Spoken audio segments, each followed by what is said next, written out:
Balinanga Batalina Mani. People power. Our power. Our power. People power. BC Oye.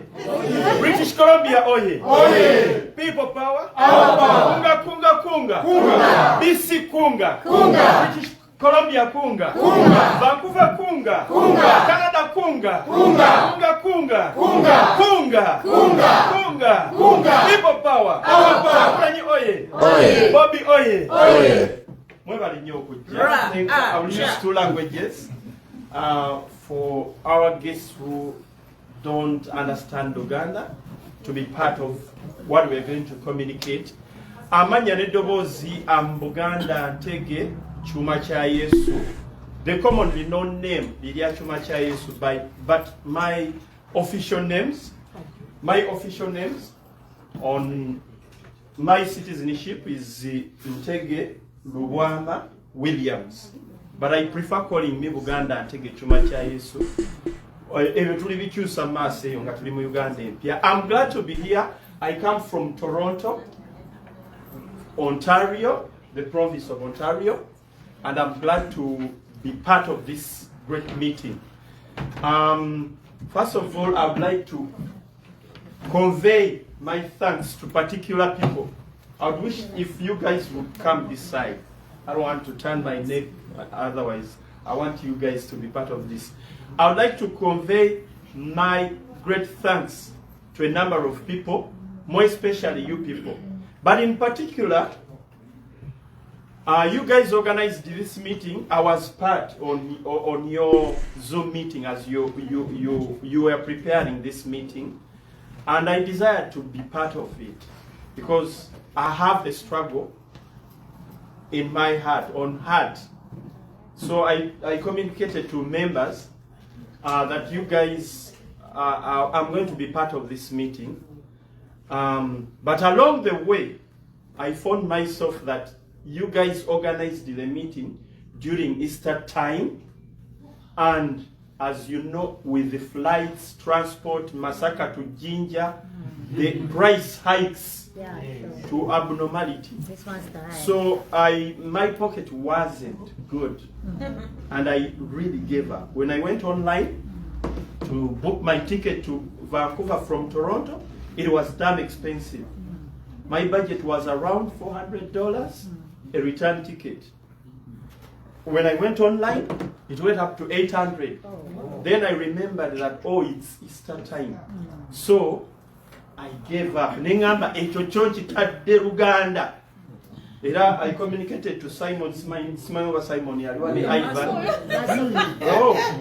Nembaga abanange kiganye naye mugende maaso. In that silence around 4 days, someone special, I don't know whether she's here, she's Fiona. She's right there. Yeah, she's there. Okay. Someone special. Nangamba, Chuma, I heard you want to come. Nemga, yes, I wanted to come, but I can't make it. I don't have that much money. And I had told Mr. Subuga nti mu soliciting leyoka ticket, add on the man I have, is a soleka ticket.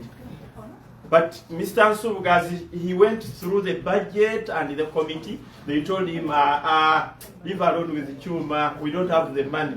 So he said, okay, it's okay, next time. But thank God that there are people who have the spirit of this struggle. Era kyansanyusa nnyo. Engalo ezo mmanyi okuzikubira. Muzongeremu engalo ezo mmanyi. People power. Our power. Our power. People power. Engalo ezo za mukyala ayitibwa Fiona balabye ekkubo. Omukyala oyo yangamba, I heard you want to come. Nemugamba njagala okujja n'ebyaganye. So she asked me, how much money do you have? Nemugamba zennawo mutuufu. Nangamba, okay, I'm going to work it out for you. Obeere wano. So engalo endaliza. Ng'oggyeko nti sister wange tukuze ffenna e Kampala biki. But she has the heart for the struggle. Ate ekyo kintu kikulu nnyo. Nze nange sandibadde wano. Last time I told you I failed to get an airport job. I applied for an airport job. Ne waliwo akabuza okibambuza, are you affiliated to any political party? I couldn't deny my party because this is my first party, NUP. Yeah. In life, I had to. I didn't have the guts to deny it. So akoko kakoka ni kanzi jamu. Ninga so akwega na party yani. So akwega na people power. So akwega na struggle. I'm part of the struggle. By the way, we are in this struggle not for anyone else but for ourselves. Yeah.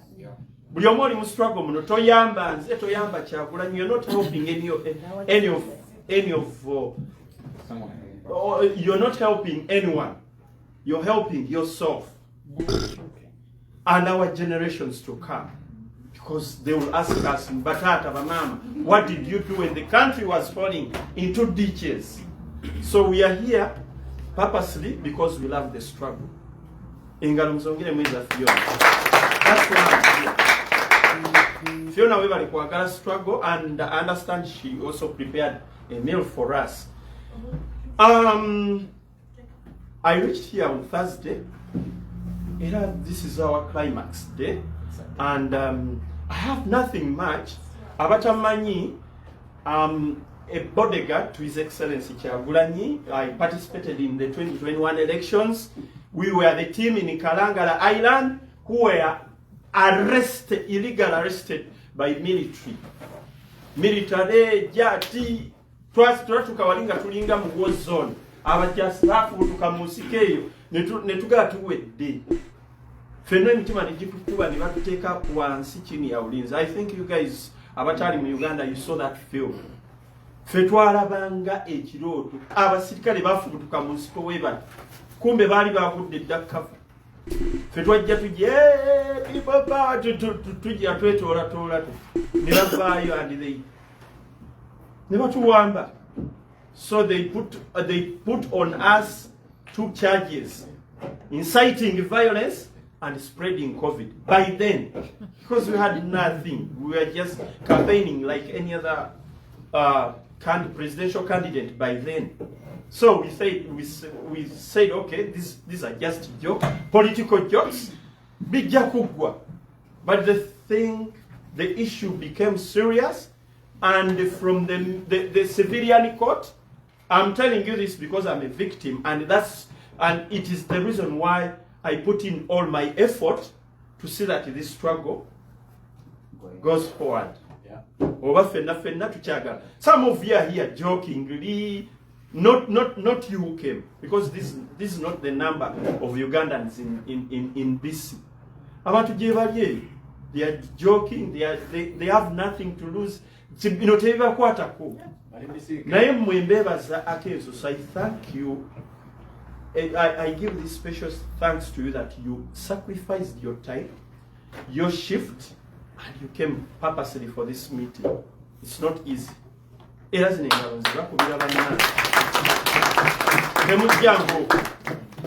So they arrested us from the civilian court. We were taken to military court. I myself have never caught a gun. I don't know even how the bullet looks like. I only see soldiers. These things happen in Uganda. We are under a military government. The guy came from the bush as a rebel. He came as a freedom fighter. People liked him in 1986. And now he pretended, he hid behind democracy, voting, etc. But now he has turned to be a monster. 40 years in power. That is in Uganda. And after 40 years, he wants to bring his son. That is abnormal. Okujjako omuntu nga mama we yakuzaala kupamira. Obubi obu ne bukugenda mukamwa ne kambyogere mu Luganda. Ekyo kiri abnormal. You can't make 45 million Ugandans fool. You think that you are the only person, you and your family, to rule the country for the rest of your life. Some of us will not accept that. I can no longer go back to Uganda. Even Nairobi is not safe for me. Billions of dollars. I mean billions of shillings. My phone is simu. Some NRM agents who are calling me day and night. let's go to State House, bakuwe sente, Mzee is not going to kill you, Mzee wants to talk to you. Basi babanguloko kusi. But I cannot lose my integrity. When I do the flashback, you'll not be able to say, I cannot go back into that shit. They only want to silence this movement, the People Power movement, that is heading the liberation of Ugandans. Oba mbita bya kusaga n'ekyasobola okugenda ne mundaba nga ndi mu State House, I'm doing a handshake. That will be the end of me. And some people who believe in me. So send money, yes, but we've decided to stay strong in whatever situation we are in the struggle. Only this reached the president's office in Kampala. They gave me 1,000 calls because this petition is all over. People are signing. So they told me, how much money can we give you to put down this petition? We know Uganda is not good, but put down the petition. It is blackmail. For them, they call it blackmailing. It's putting Uganda down. 40 years. Dictator Yoweri Kaguta Museveni not to appear on the ballot paper. I'm telling you, surprisingly, if you see him not on the ballot paper, don't think that it is something else. He's getting phone calls. We forwarded this petition to all offices in the world that matter. They're only waiting for your signatures. People who have not signed this petition, you should come and scan, then you also sign. Share it with others, they also sign. In this petition, you will find 6 reasons why Museveni should not appear on the ballot paper. 6 reasons why Museveni should not appear on the ballot paper. And these are international reasons. Those are just but we considered ensonga ez'amaanyi. So he's getting phone calls all over. And because of this petition, amasimu gansa, some of you will share anja kubalagako ku message ezo from the embassy. Jatugende wa mzee bakwe kusente biki ebintu mbireke temujjokera nnyo banange tujja kutereza. So akaliro bakakola ki? People power. People power. So your effort is not in vain. Let's pray for Uganda. Let's do whatever we can. Struggle chairman tujongeremu amani. The next time we are coming here, we don't want to be under the roof. That's true. We want to go to the streets of Vancouver. Yeah, that's true. Njakubasaba, chairman, njakubasaba, we want to have our own BC chapter banner ngeno ngana fetujina. We have flags zizo nazibaletedde. I paid these flags myself from Kampala, and these flags I'm leaving them for BC chapter. Kati mujja kwekolamu omulimu under your leadership tukubiseyo banners zino nga ziriko BC NUP chapter. Let's raise the bar. Yeah, that's right. Together. We were talking with the chairman, we should have some community activities to get in banners of community centers, people to know us as a movement. So you're here looking for money to go banks before to whatever. You can, people will not know you until you go out. To take it again. Yeah. So the next time I want to come here is in tugenda ku street. Tugenda kola ki? Ku demonstrating to sell our to alert, I mean to make awareness to the world that there is a movement called People Power fighting for people's rights in Africa and in particular Uganda. We are not here, some of us, not all of us, some of us, we are not here by our wish. Yeah. Yes. Last time I told you, zinakira kumachanga and Canada. I don't know how they ask, I mean, they apply for a visa. I don't know how they buy an air ticket to to Canada. And in my life, I've never wished that one time I've been in Canada. Never. But because of whatever I was going through, United Nations and Canada government found rescue for me in Canada, and I'm here today as a permanent resident. I finished my citizenship exams. I'm swearing in any time. But my heart is in Uganda. Otherwise, I would say bye-bye to Uganda. Naye abamuntu musiru, you are so stupid to think that Uganda, to hell with Uganda, because I'm in Canada. Canada, I always tell my colleagues that Canada is not heaven. It has its challenges. And God did not do a mistake to create you as a Ugandan. So if you don't fight for your own, Katonda akulaba ng'omusiru atategeera. And this is the only way you can fight for your own. I always look at the example of the Israelites. I mean the Palestinians. They demonstrate in Toronto, in Quebec, and I've seen them today in Vancouver. I was with the chairman. I took a video. I was so happy with their flags. Free Palestine! Free Palestine! Oh my God, but they are in Canada. But they feel their heart is Palestine. Palestine is just a corridor, a small country, more of a desert. But you lose the pearl of Africa. Uganda is the pearl of Africa. Uganda has the best weather, it has the best fresh water, it has the best everything. In Uganda, if you throw a seed there, in 2 days it will germinate and you just get an organic fruit and you eat. How can you lose such a country? You come to Canada, you say to hell with Uganda. Then you must be having something wrong in your brain. As much as you don't want to go back to Uganda, but remember your brothers and sisters, your mothers, your relatives who are back home. At least, when you remember those people, you join the struggle.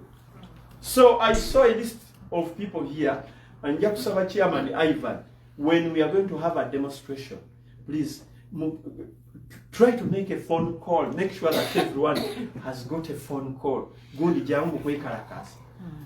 If it's not Zoom, give these people a phone call. I want to have my name.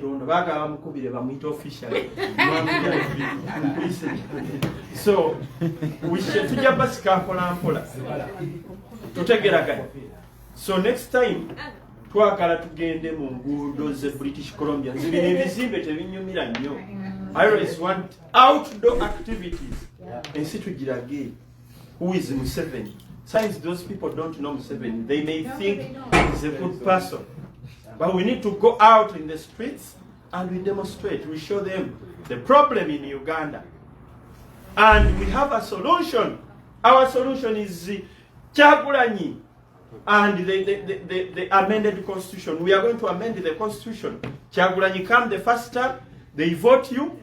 You go back after 5 years, you come with the other candidates, they vote you for 10 years. Genda. Yes. I always tell that to my boss. Kyagulanyi is my boss, I'm his bodyguard. But I always tell him, Kyagulanyi tata, after 10 years, genda. Then omulala J. Let's do the style of America. Obama left when he was young. Americans were still yearning for him. But because their constitution was sealed, he couldn't come back. So let's have a sealed constitution. Eya Uganda, enungi bwetyo after Museveni. We are fighting Museveni not to appear on the ballot paper. Yeah. Do you know what will happen when Museveni doesn't appear on the ballot paper? Him and his son. Electoral Commission egenda ku holding the first elections without someone somewhere tickling them. You must make sure that I'm the winner. Okay? Yabakama agenda kufuna agenda kuwewera. He's going to have that peace in him. The security forces, including UPDF, Uganda Police Force, now they are going to have a smooth road. They are not going to fight opposition. But as Museveni appears on the ballot paper, they have restless meetings. How do we beat the opposition? How do we kill Kyagulanyi? How do we put fake charges on opposition? The meeting is ebalimu nekakati. Because someone else wants to appear on the ballot paper. You don't know the impact of Museveni on the ballot paper. This project is big. For the first time, Abalonzi in Uganda, voters in Uganda, are going to expect true results. But as Museveni appears on the ballot paper, 80% of Ugandans are going to say, kwa yakamazedda. Agenda kabba. So why should we go into such elections? Ngatumanyi, until this guy agenda kukaba. Let's fight him not to appear on the ballot paper. For the first time, the Uganda media, I was in the media. I worked with the Dunamis Radio, Top Television, WBS. My last job was NTV. But I've been in all elections since 1996. For the first time, media is going to have a balanced election stories on their media houses. But previously, when we were on WBS, in the opposition, you bring a crowd of opposition. Then your senior editor says, you'll annoy the State House. Don't put that picture there. And immediately you put it there, you get a phone call from State House. Nani, who played that story? Can you bring him here? Threatening the journalists and beating them. I'm a victim in my journalistic profession. I was beaten. My cameras were broken. By just giving a platform to opposition candidates. I was in jail because I was giving platform to opposition. Don't get to those meetings. So kateri bakamawo ne bakuwayo ti ani alese story. Chuma cha Yesu, they take you, they arrest you as a journalist. So you've seen journalists who are suffering, who are beaten, but just because they are doing their work. So if Museveni does not appear on the ballot paper, nafe bannamawulire, journalists who are in Uganda, they are going to cover balanced stories.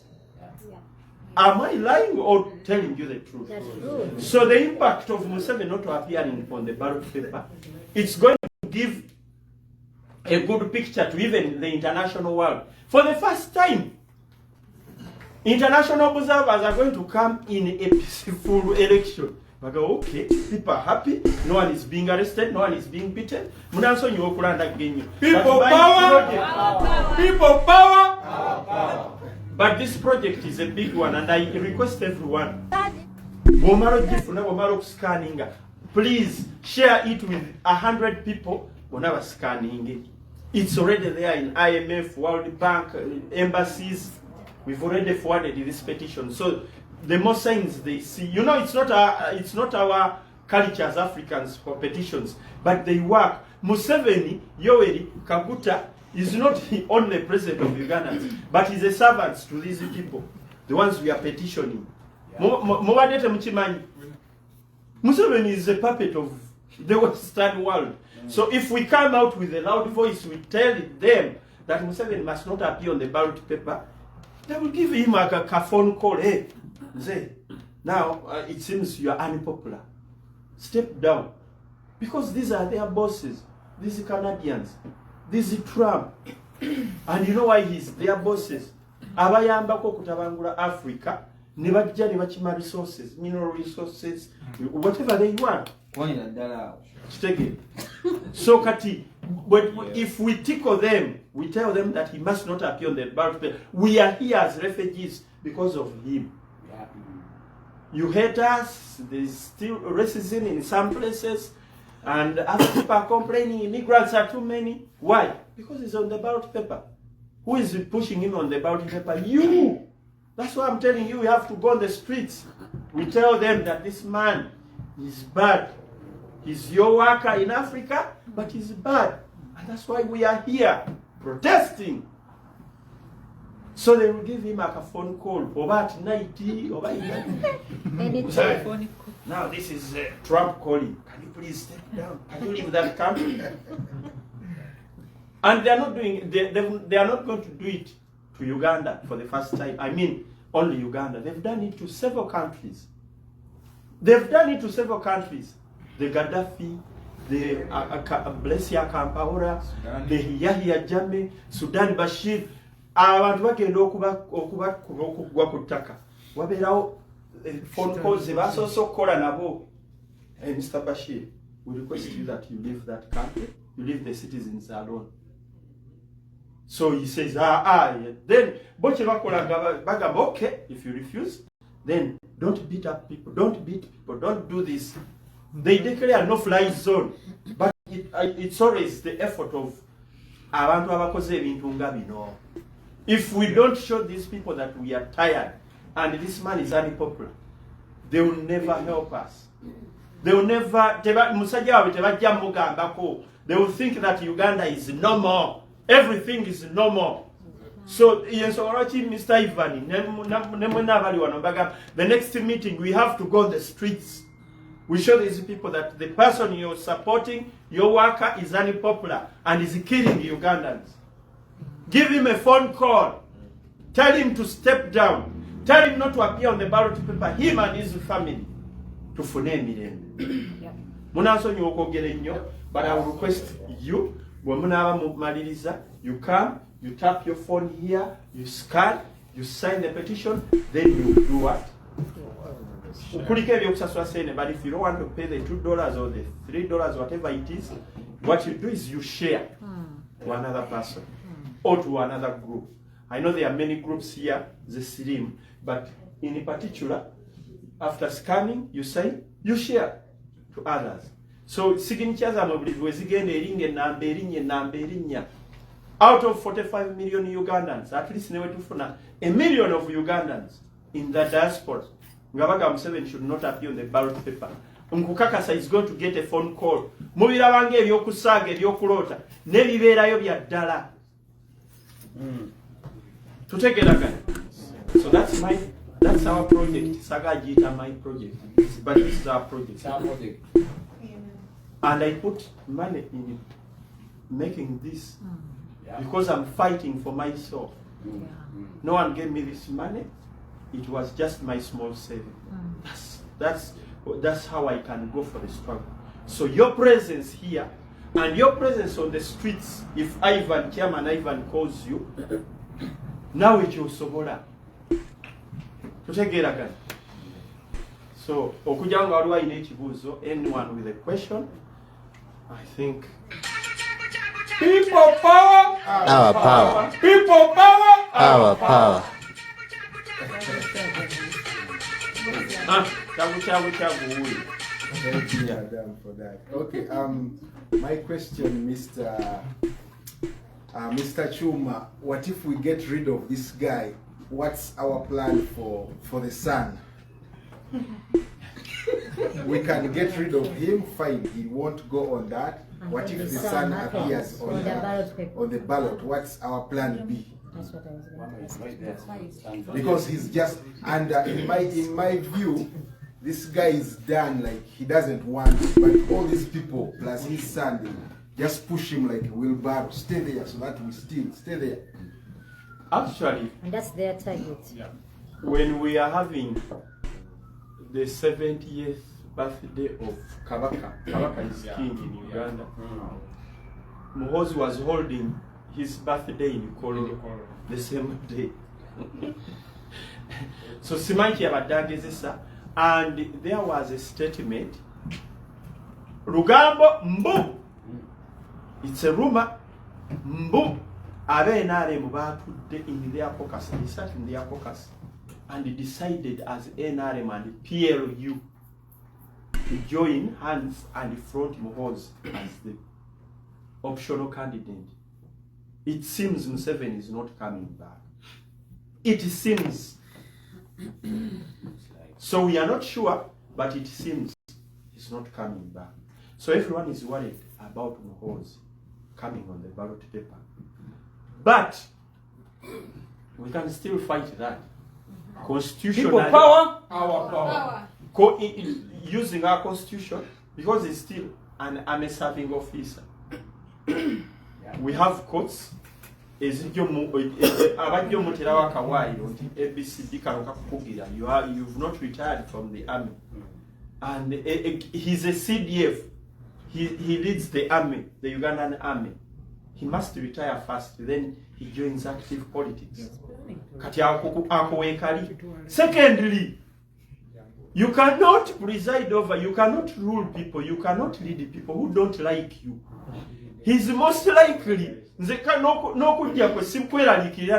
he's most likely to come and hands down. So there's someone saying Bajakaba. Kakati in the army, Mohozi Jalidinga in if Wemamba Demogobere, Mohozi can't survive even 2 months when he's a president. So Omuntu Gobaita Mohozi, don't think about him as Omuntu Aliao. He's not a threat. He's not a threat, though he's there.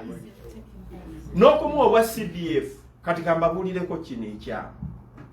They had plans of coup. They wanted to coup.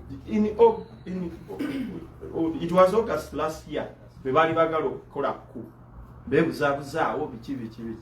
Plan negwa kutaka. So they have so many plans to bring Muhoozi. Basoka kwagala muleta mu parliament because they have 3/4 of NRM. 3/4, it means the opposition and the rest of the region, basigaza 1%. The 3/4 from Western region, bonabonanga basobola okuvotinga Muhoozi. Those plans failed. Yeah. So they are planning. The real truth is Museveni might not come. Okusinzira ku masimu gafunye n'okumuzoganya okwetumuzoganyizza in the diaspora. And the phone calls he keeps on getting. So we shouldn't just keep quiet because we think it's not coming. We need officially to hear from any corner that Museveni is not coming on the ballot paper. Then to be very sure.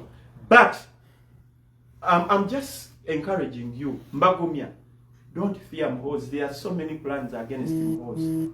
Tagenda kuwangula Kalulu. Amajete gamwagala. Right now is a CDF. Tanaba retiring amaje to join active politics. He has so many hindrances to jump. Another question? Kaya ensonga yennyini omanyi kitasoboka wala Uganda kisoboka. Tuyinza okuba twolekedde ebiseera bisembedde ebyakalulu nga tebagenda kuyitawo. Kudita ne taking a place. Era bimala taking a place bagamba nti okusinza ku butali butebenkevu okulonda kwongezaayo gavumenti esooke etereere na buli kimu okusobola okitereeza. Singa that happens move kijekuzaako nga kimaliriza. Ekirala kwongera kusaba abakozesa social media tubannange akaliro twongeremu. A few days ago inaka video ke nakoze ku TikTok ne nkateekayo kazenkozesa concerned citizen okusobola okumboya mwezi okundaba segment okubeerako naye n'omu ku booluganda ewa group ya Muhoozi era before yali yanteeka Muhoozi project mu WhatsApp group nenjivaamu mugamba gisiwagira ulyazamu ena wonoonefu yakalabi mukalaba alimu ebigambo ebirumira nanumbaga n'abaali ebigambo byayogedde nagenda Nova Scotia nesaabe kyamakulu nnyo kiriyo naye nga kiraya Muhoozi era project ye nabo bagezaako gitambuza mu diaspora bayinga ekwata. So kyenjagadde mu all in all nti bannange social media tuzigayaalirira oba wasalawo byadde bingi naŋŋamba the end we justify ne mugamba za ready to die kyonna ekijja nga mulinako n'Oluganda naye nga wasaidi eyo senze omusozi baliko naye ebigambo ebiyita ku social media bibakosa. So twongeremu amaanyi buli asobola okukola social media People power! People power! Bibakosa. So kusaba twongeremu amaanyi koza n'okusaba nti batumanyi nti bakisinze kyaffe ba NLP olulimi oluvuma tulugenderere si lulungi. Just kulizoyinga muntu nakumulaga nsonga naye ebigambo okuwemula naki kandi badendo wako folako okuwemula n'okuvuma tekiraga mpisa. Okusaba kwange ndowooza baka wange ojjako tusaayiri. Yes, actually, ekyokuwemula n'okuvuma using vulgar words. Our president has always emphasized on that issue. Nti ffe tetuwemula. The first example was a full figure when he was in NUP. Yali atandise emizeejo egy'okwemula Kyagulanyi n'amugamba jjako akakofiira kaffe jammwe t-shirt yaffe owemule teri akugaana. So yes, so kakati abantu abawemula tomanya mitima gyabwe bayinza okuba nga NRM bennyini baplanting. Everyone is entitled to their mouth and their social media, but our culture, our president always tells us, he emphasizes on discipline, being disciplined. Nze singa mbabulira discipline Kyagulanyi yatukwasa mu campaign. Ffe twali tumense, twalina abaana nga batambula n'engundi zaabwe, asooka n'anywamu n'aga president tuleke. But he managed us during campaigns. The truth is, if Kyagulanyi didn't manage us during that campaign, some of us wouldn't see us here. Twatuka ne tubicaminga wild. Ne tugamba abaana bana bazi live. Mujjeeko kamera. Tulwanira abasajja ba. Ne tugenda ne tukwata emmundu zaize nnyini bwe tuzibasikako bwe tuzikanyuga mu bitoogo. Ne batubisa amasasi ne tugamba tutte. Naye nga Kyagulanyi yakubirira. N'awogana. Era abaani nga kuzirayo ndowooza mwawuliranga nga alina amannya agaawogana. Ashrafu! Bapasirikale! Chuma! Malike! Tawa! Twatuuka ng'obusungu butulinye. Abasirikale bakuba abantu abali ku kkubo ababuubira obubizi Kyagulanyi. So our president has always installed discipline in us. It's not our culture to use vulgar languages, hatred speech, and it's not our culture. Nature mhozi muganda wa ekyoto kyeraliikirira. First of all, you cannot be a president in your neighbors Boka, Kenya, Sudan, Congo, they are not in good books with you. You have no security there. He said he's going to overtake, he's going to Kuamba Nairobi in 2 days. It's my Sudan. Katikwe gambo. Murabanga ekijje ekivundu. Nze mu bantu beneralikira sebakira muhozi yadde n'akamu. Mukitegeera. So tukuume empisa tubeerere discipline naye tetuva mu struggle. Those ebibuuzo biweddeyo. Okay. Kati protest vote eyo abali eno nza kuyamba tutya okukonda kutuusa okukiwumba kalulu Uganda abali eno. Protest vote yaki? Okukuuma kalulu. Okukonda kuwe kutuusa abali eno ku diaspora. Nza tutya okukuuma kalulu ake Uganda nga tosobola gwali eno tosobola kuuma kalulu kali Uganda because you're over the seas. You're over the seas. Abagenda okuuma akalulu physically bali Uganda. Your job as a diasporian is to contribute money, but channeling the money to the right channel. Because njaga okubabuulira abatali Uganda by then.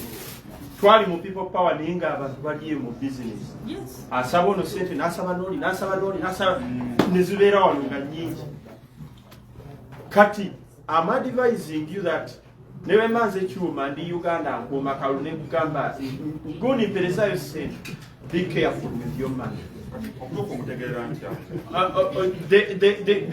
The headquarters have the right channel where you people can channel the finances, and they have the right program who is kukuma kalulu where and who is going to do what.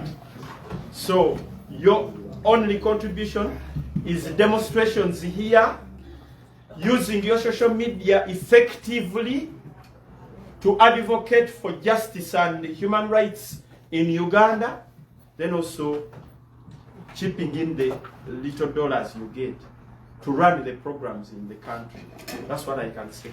Simoni ajja agambye alina kajja okwongeramu ku nsonga eyo. Yeah. Omwami ono sebo webale nnyo engeri gy'olambiseemu ebintu byo. Mbadde mbuuza nti kati mwenga abayina embeera esobola okutuukirira ku bakulembeze tuyinza kukola tutya okulaba nga tukendeeza ku maloboozi agava mu bannaffe ab'enkyukakyuka ng'ate galumba bannankyukakyuka bannaffe oba abantu baffe kati nga walaba chairman Nyanzi Muganda w'ebiki ebintu bebityo n'abakulembeze abalala ba MP bitumalamu amaanyi tebitwala nnyo kibiina mu maaso. Kyagulanyi has always emphasized nti ebintu ebitalina makulu tembiwa makulu. Let's focus our fight on fighting the dictator. Buno obuntu obusigadde tujja kwetereza ani yalya, ani munyambi, ali wiki. Toyina control ku mumwa gwa kyuma. Tokuyinaako control. Toyina control ku mumwa gwa Umaru Kiseke South Africa. Si gw'omulisa era babyogera lwatu. Si gw'ongulira data. So everyone have their rights on their social media handles. Bebamanyi kubanga abamu bagule abalala ddala struggle bajjagala abalala boogeza butamanya abalala buli omu balina endowooza yaabwe naye nga ggwe omutegeevu give a damn gwe genda maaso na struggle bali bayiginowali Kyagulanyi ennyini asiba abagambako n'abagamba naye temuvuma temukola ki naye basiba bagenda mu maaso talina gwagenda kukwata mpisa atunga omumwa talina gwagulira data. So buli omu amanyi lwaki akola kyakola. That one no one has a control over it.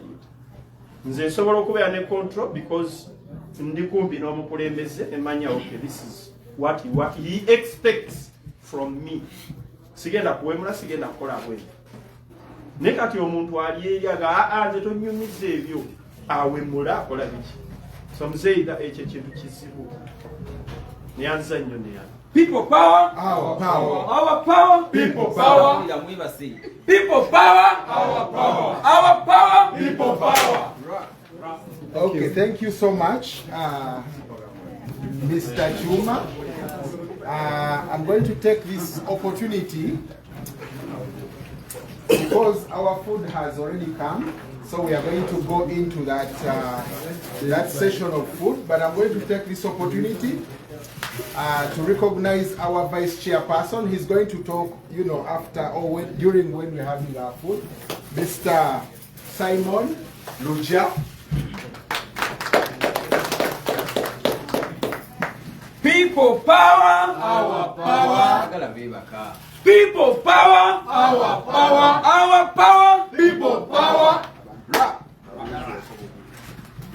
Thank you. My comrades, I'm so happy to be part of you, be part of this event. And I'm also like to take this opportunity to thank my dear sister, Mrs. Navjot. Yeah, she's one of our community members here. So I'm so happy. You're welcome. Back to the business.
Okay. Aha. Otalo to tululimu wali to bweruli lwakogo bako na chemalira yewe kaguta Museveni. Kabolomo ino uvunanzi okwata wokutte okwata kyokutte okubako kyokola.